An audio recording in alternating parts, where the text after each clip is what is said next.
Hello বন্ধুরা, welcome to my channel ঘরোয়া মেয়ে ব্লগে সব বন্ধুদের স্বাগত জানিয়ে আমি শুরু করি। আমি মুনমুন।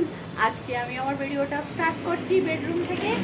দেখো, বেডরুম এখন আমার মেয়ে অগোছালো করে রেখে দিয়েছে বিছানা। সকাল থেকে কতবার আমি বিছানা ঝাড়ি, তার কোনো ঠিক নেই, কিন্তু আমার মেয়ে সেসব ঠিক রাখতে দেবে না। অবশ্য বাচ্চা থাকলে এরকমই তো করে।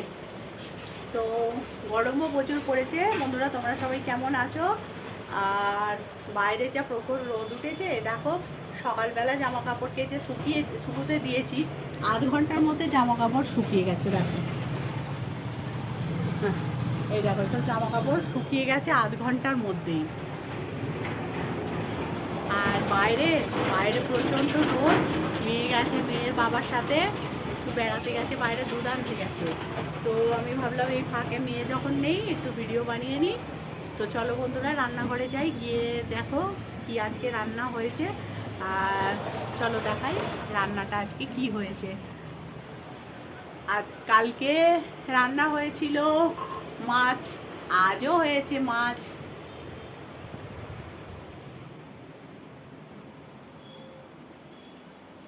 চলো বন্ধুরা দেখো, মাছ হয়েছে আজকে আমাদের। আর এই যে রান্না দেখো হয়েছে, ভাত হয়েছে, কাছ থেকে দেখাই।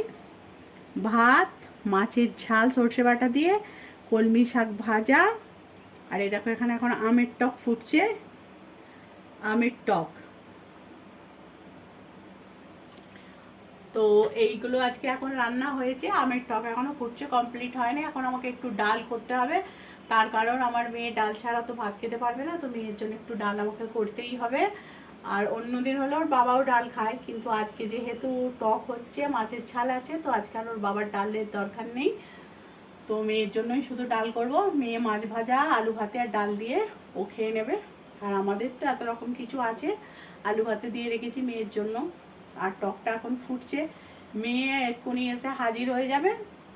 হাজির হয়ে গেলে সে আর চেঁচামেচি করবে, যা উৎপাত করবে, আর ভিডিও বানাতেই দেবে না। ওই জন্য আমি আগে আগে বানিয়ে নিচ্ছি। তো দেখো এই যে মেয়ে এসে কলা খাবে, কলা শসা সব রাখা আছে, কি খাবে সেই জানে। আর এর ভেতরেতে আপেল আছে, এগুলো এখন আমি তুলতে গেলে সব পড়ে যাবে। আপেল আছে, আপেল খেলে আপেল খাবে। তো এখন আসুক, সে কি খায় এখন সেই জানে, কি খাবে না খাবে। তারপরে তার হচ্ছে সব ঘরের ডাকো ছানাপোনা ছেলেপুলেরা এখন তার। এই যে এইখানে একজন দেখো শুয়ে আছে, ছুটকি। ওই দেখো বিছানায় একজন আছে, এক একজন এক এক রকম জায়গায় শুয়ে আছে। তো টকটা দেখো টকবক টকবক করে ফুটছে এখন। তো বন্ধুরা, তোমাদের কার কার আমের টক ভালো লাগে গো, একটু একটু বলবে তো, কার কার ভালো লাগে আমের টক? আমার তো খুব ভালো লাগে, আমার একদম ফেভারিট হচ্ছে আমের টক। আর এতদিন নিম পাতা ভাজাও ছিল, কিন্তু নিম পাতা কেউ দেশে গেছিল, তো নিম পাতা নিয়ে এসেছিল, তো সেগুলো ভেজে গুঁড়িয়ে আমি রেখে দিয়েছিলাম। আর সেগুলো মাঝে মাঝে আলু ভাতে দিয়ে আমরা মেখে খাচ্ছিলাম। আর শেষ হয়ে গেছে। বেশ ভালোই লাগে গুঁড়ো নিম পাতা দিয়ে খেতে, খুবই ভালো লাগে। তো বন্ধুরা, তোমাদের কেমন লাগে একটু বলো। আর মেয়ে এক্ষুনি এসে যাবে, এসে গেলেই হয়ে যাবে, তার দৌড়াত্ম দুষ্টুমি চালু হয়ে যাবে। তো আজকে রান্না দেখে নিলে বন্ধুরা তোমরা। চলো এখন রাখি, আবার পরে কথা হবে। Tata, bye bye.